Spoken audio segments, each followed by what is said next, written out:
అమ్మగారు ఆవు పాలు తెచ్చిన. ఆ పాలక్కడ తగలేసి నువ్వు తగలడు. ఒకసారి సుబ్బి, ఇక్కడేవో ఇంగ్లీష్ ముక్కలు ఏడ్చాయి కానీ కాస్త చదివి చెప్పు. నాకేమొచ్చు అమ్మగారు. ఈ మధ్యలో నేర్చుకుంటున్నానని చెబుతావు కదే. ఆడు చెత్తపోతుంటేను 4 ముక్కలు గిలుకుతుండాలండి. ఆ 4 ముక్కల్లో 2 ముక్కలు ఉన్నాయేమో చూడు.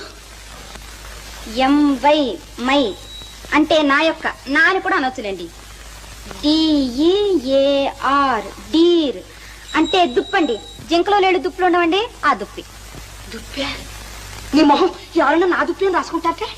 అది కాదండి, డియర్ అండి. డియర్ అంటే అంటే నాకు సిగ్గేస్తుందండి. ఓసి నీ సిగ్గు తట్టుబంట్ల గాను త్వరగా చెప్పి చావే.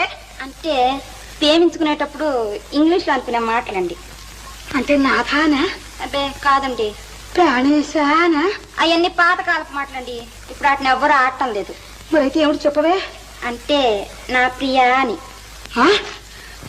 ప్రియానే?